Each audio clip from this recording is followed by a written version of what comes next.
Hey, Sasha. So, I've exploded some food yesterday for dinner, listening to your stream, and I told you, I do not have my hands free. I can't type anything. And then you're asking me this question. I mean, what am I supposed to do? Cut the carrots with my nose and, answer you. I mean, I wanted to answer because I love that question. I love talking about movies.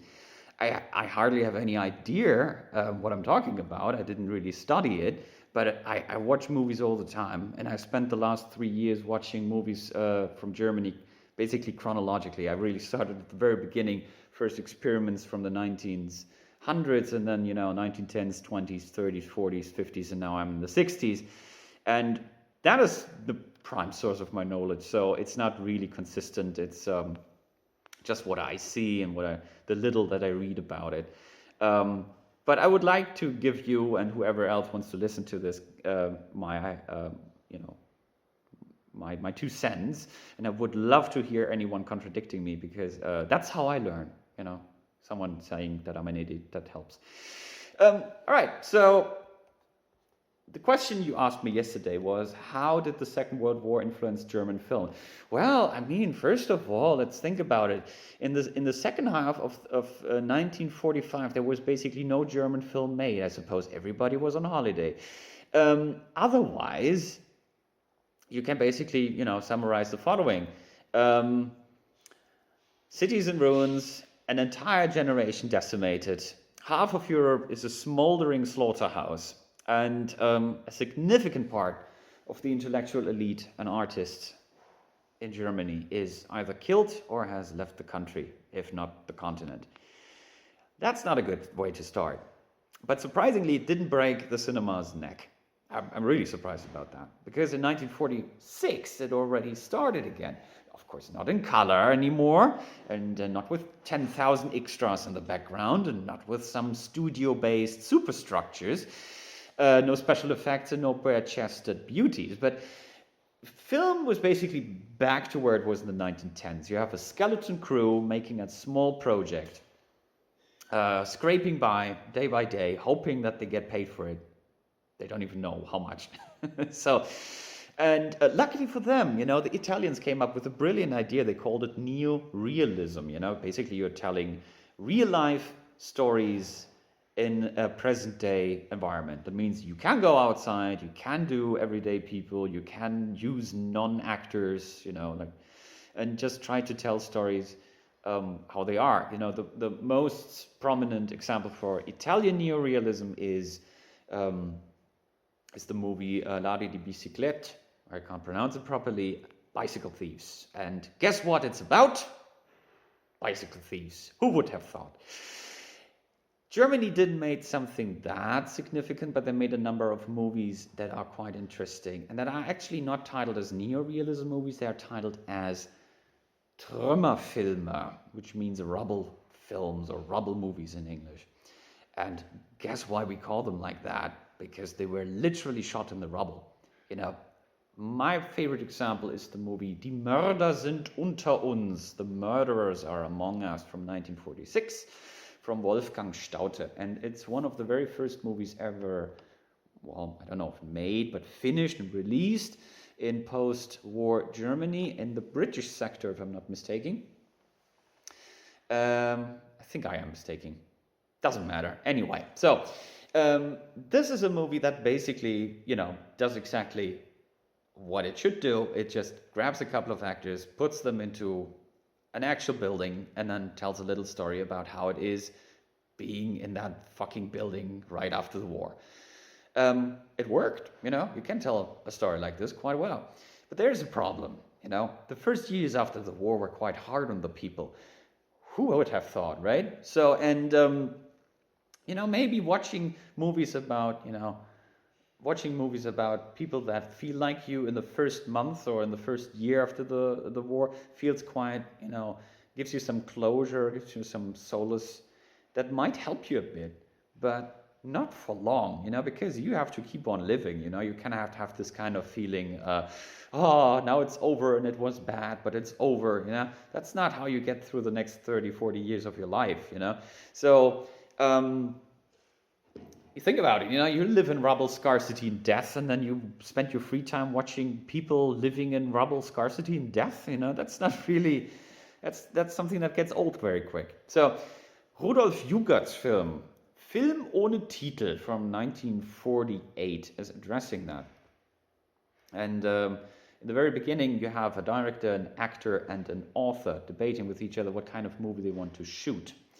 And they can't decide, if they make a naive comedy or if they make something like a political satire. They think both is distasteful simply for the fact that, you cannot just laugh and dance like nothing happened, but on the same time, you cannot just sit there with a miserable face and rub it in everybody else's face, for 2 hours straight and hope that they toss money at your face. I use too much face in that picture. All right, doesn't matter. So that movie is already having some identity crisis, hence the title. And it's neither satire, like a clean one, and it's not just a rom-com. It's something in between. It's a little more than all of that. It's quite an interesting piece. I think they should call it movie without a genre, but well, I come to a little bit too late to be part of that decision.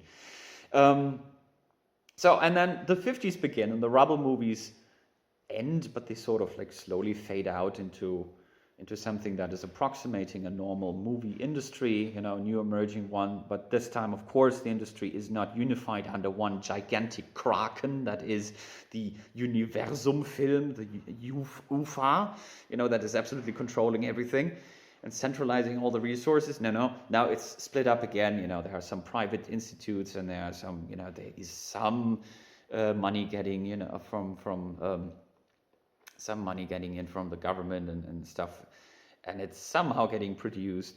And of course, it's split in two. You have the Eastern and the Western Germany now that are having an interesting start, I believe, because budgets were available quite quickly, I think, already on both ends, on both sides. Because in the end of the day, you can earn money. People really want to watch a movie. So, and in the East, I guess the argument was that, people need to be entertained, and movies also very well way to educate. So, for example, the movie Das kalte Herz, that's actually a fairy tale movie, but it has a very heavy tone on, teaching you, about communist values and stuff. It's doing quite well, being a little propaganda piece there. I think that was a prime inspiration for Eastern films. But I find something else about Eastern cinema of the 1950s, which I find very interesting. They very often break more taboos, and they are more daring in their criticism than I find it with many movies that I watch from the West. One example is, for example, the film Der Fall Gleiwitz, which I just made a mistake because the Fall Gleiwitz is from the 60s, but you're gonna find similar films from the 50s too. Der Fall Gleiwitz is a political film. It's basically just trying to very, very, very straightforward tell you the story how the SS and the army was forging the attack on the radio station Gleiwitz at the Polish border to then have a reason to attack Poland, which is basically the dawn of the Second World War.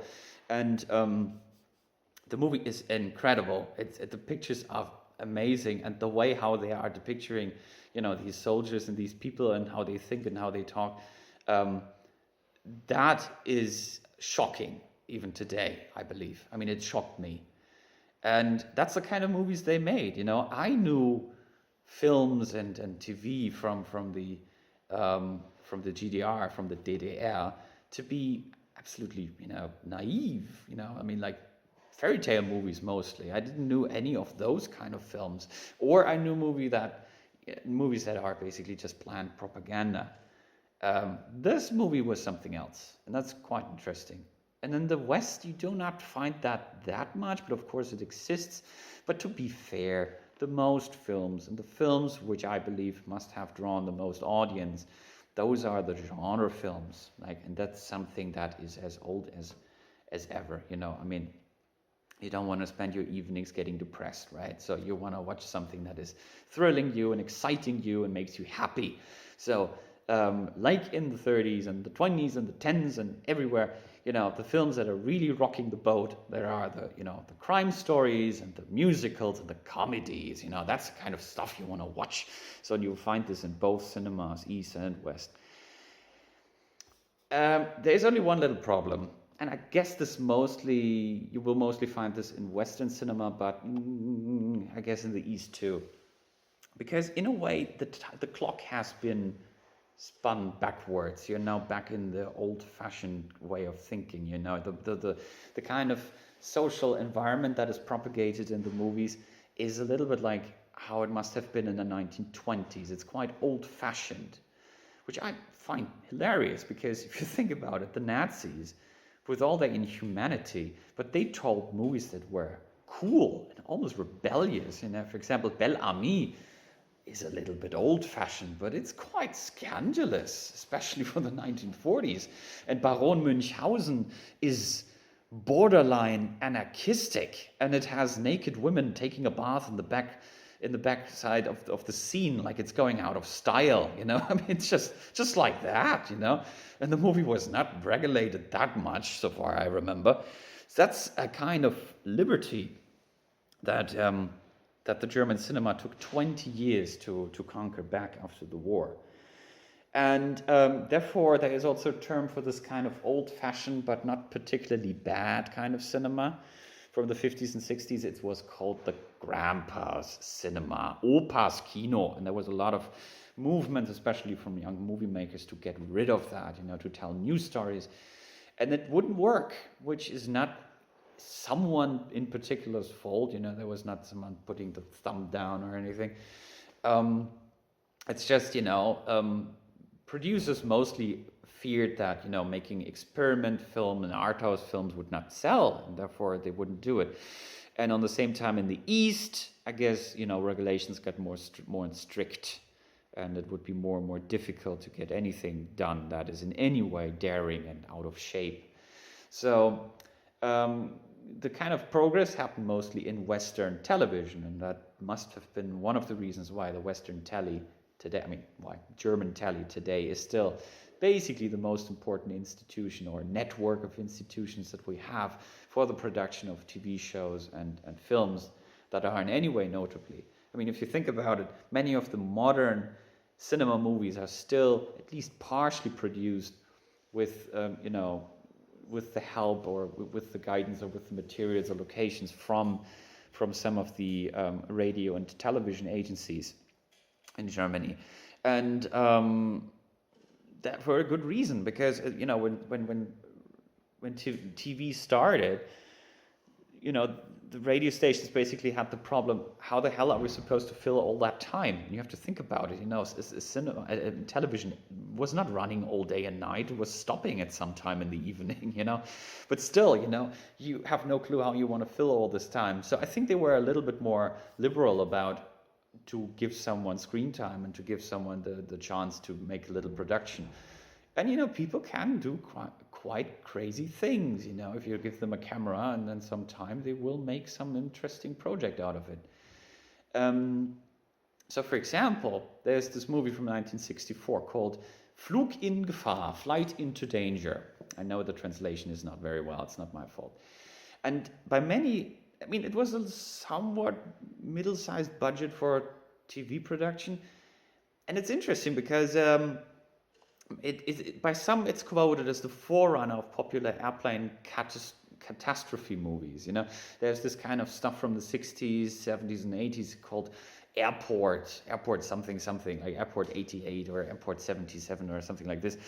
And usually it's just, the story from the crazy airplane movie, which is, there's a plane in the air and something goes wrong and the pilots are out or the controls are out, and now they have to get the plane on the ground and they don't know how to do it. And then there's this back and forth between the control tower, where there's some senior chef with a fatherly attitude who is guiding the people over the clouds back into safety. This kind of catastrophe films. And many say that Flight into Danger was sort of like, the nucleus of this, which I find interesting. Imagine that, you're bored, it's Tuesday evening, you watch some movie, And then decades later, it turns out this was sort of like the spark for an entire subgenre of films.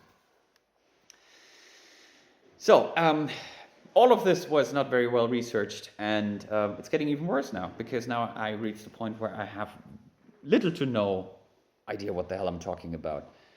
Because you might wonder what happened next. Okay, so we had Rubble films, and then we had Grandpa Cinema. We had the first attempts to rebel against it, at least in television. And, well, we had the decline of the German cinema. Well, what happens next, right? So I have two things to say about it. The first one is, well, the cinema declined very likely, not because of Grandpa Cinema, old-fashioned ideas, or the TV. It declined simply because it couldn't compete with international productions. I mean, yeah, even Hollywood had problems in the 60s and 70s, but if you go to the 80s, when we reached the time of blockbuster movies like Jaws, and then later Star Wars and this kind of stuff. I mean, come on, what if you want to make a genre movie, how do you want to compete with something like that? It's difficult. That's the one thing, and the other thing is that I personally believe that German cinema was taken over by edgelords, because you have this weird thing that, at least in my humble regard, 90% of the films that are coming out today are as depressing as a fur coat made out of baby chinchillas. It's absolutely, why the hell do you want to watch this? It's so depressing. I mean, yeah, okay, they are talking about important social, economic things and political topics, but like all the time, and all of them are depressing. I mean, every single movie from Germany that I watched, and maybe this is just horrible bias and I'm just an idiot who watches always the wrong films, but every movie I watched from Germany in the last couple of years was super depressing. And then when you have movies that are not depressing, like for example, Fuck You Goethe, or you have anything from Till Schweiger, or anything like this, and everybody's shouting this down. And I'm always thinking, well, yeah, maybe it's not that great, but they're at least trying, they're trying to tell interesting stories.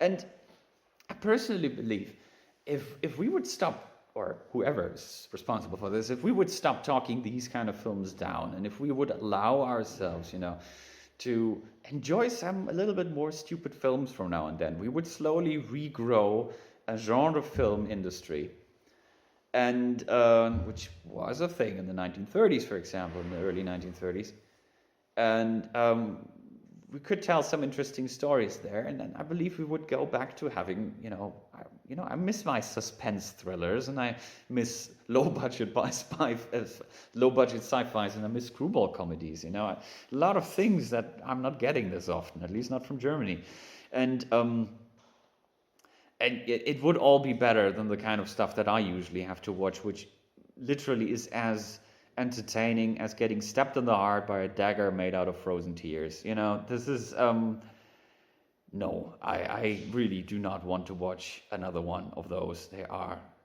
agonizing. So, but as I said, I do not really know what the hell I'm talking about there. I have very limited knowledge. I now have to run away from here and go and find a bus, and I'm not sure if I'm gonna find one. And I thank you very much for listening, and good luck to your channel. Sit straight and do not eat your mouse pad. Till next time, cheers.